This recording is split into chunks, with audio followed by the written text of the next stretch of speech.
Kasi yan si mama, mga supportive na anak niyo, picture-picture daw. Angas mo dyan, ma. Yung ngiti-ngiti pa si mama. Ganda kasi ng view mo. Maganda ba, ma? Maganda ba daw siya? Napakaganda mo, ma. Parang yung view, ang ganda rin, di ba?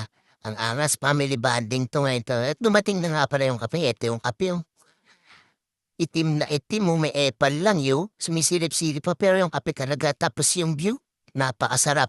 Napakasarap dito magkape. Mare-relax ka. Tang kape lang muna kami dito sa Getly. Walang katao-tao dito kami pa lang. Mga alas 3 yata to ng hapon eh. Kasi late na nga sila nagising, kaya late na rin kami nakaakyat. Tapos ito na yung simbahan. Yan, yun yung simbahan. Hindi ko na-videoan yung loob ng simbahan na yan. Kasi medyo na-busy ako sa nahuhuli ako sa pagdating. Kasi nakalabas na sila. Yan, pupunta na daw kami sa Koi Farm. May Koi Farm